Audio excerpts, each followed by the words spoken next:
key similarities between the Quran, the Torah, and the Bible? Is there anything common? In terms of content, in terms of the linguistic aspects, or what exactly we're talking about? Well, message. Yes. We seem to look at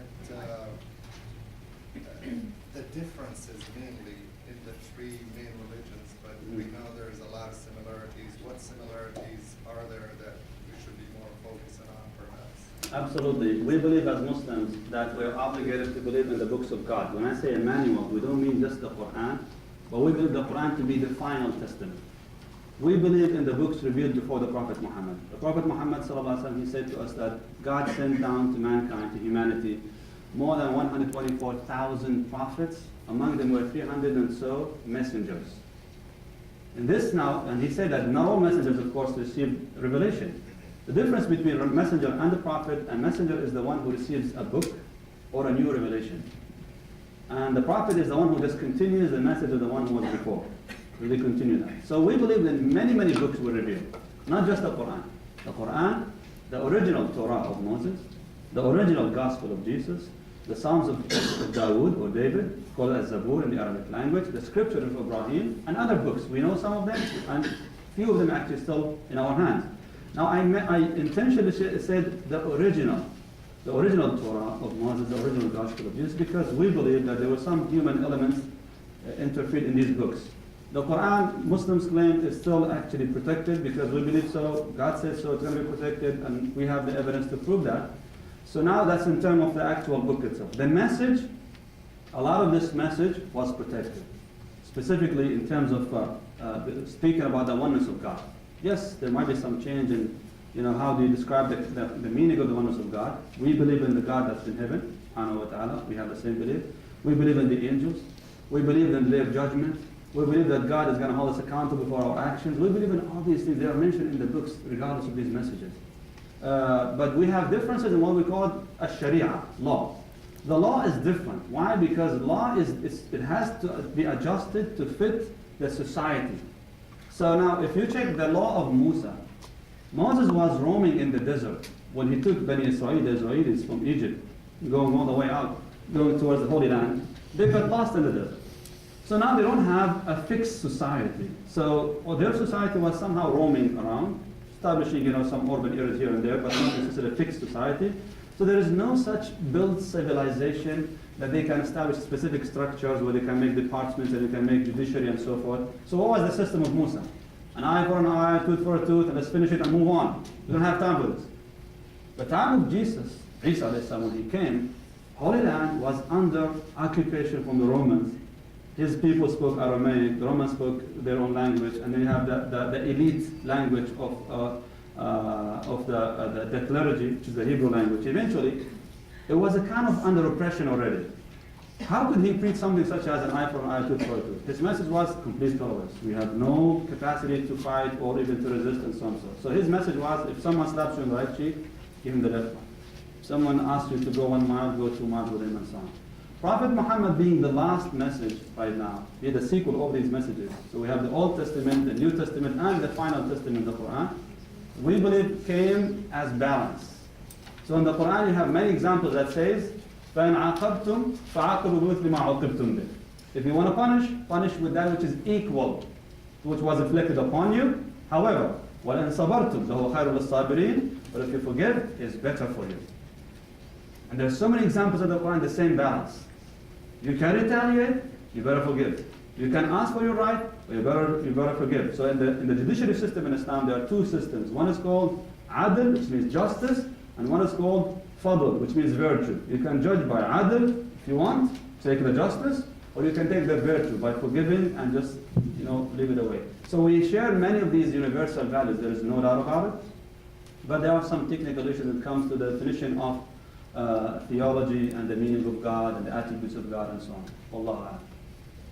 Any question? There are no questions? I'll ask the questions. Okay, yes? You just mentioned that we have evidence through from Yes. There are so many evidences. Which evidence do you want? Okay. I claim right now that the Quran was protected, and we have evidences for this. What's the evidence for that? Have you heard of any book on earth through the history of mankind that was preserved through memorization by millions of people throughout the time until this day? Have you ever heard of something like this before? I'm talking about a book that thick. This is the Quran. It's about 600 pages, memorized word for word, letter for letter, sound for sound, intonation for intonation. That book is memorized by millions and millions of people around the globe. They memorize it over here in Chicago. You want to go and see for yourself? Go to some of these schools that they have here. Actually, even some Islamic centers, they provide the service. If you want to memorize the Quran, come on in, regardless of your age, your gender, come and try to memorize this. And you will finish memorizing the Quran. You might say, but will I be able to understand? And that's the miracle. Most of these millions of people don't even understand the word. And you ask them to memorize, to recite the Quran for you, they will just say it like that fluently, better than I do. Why? That's definitely above human understanding. This must be some way of divine connection with it, which means divine promise to preserve the book. The Quran says, which is the challenge is in there, إِنَّا نَحْنُ نَزَّلْنَا الذِّكْرَ وَإِنَّا لَهُ لَحَافِظُونَ. Allah says, we have revealed this book, and we shall preserve it. And this we, royal we. Is I shall preserve this book. And that's one way of preserving the book. The Quran was transmitted through oral transmission. When the Prophet himself utters the words, people will memorize and they give it to others, memorize it and so on. So instantly, it was memorized, preserved among the people. That's one thing. Second, the Prophet has scribes. Once he received the revelation, he immediately calls that scribe and he asks him to redictate the verse for him. Once the ayah being written, will be basically be copied by others as well. So when the Prophet passed away and he died, he had actually hundreds of pieces of these writing materials scattered all over the place. After his death, immediately his successor, Abu Bakr, he ordered one master copy to be compiled, and they did it. So there was a committee by the master, the main scribe, and was formed. They collected the Quran in one volume.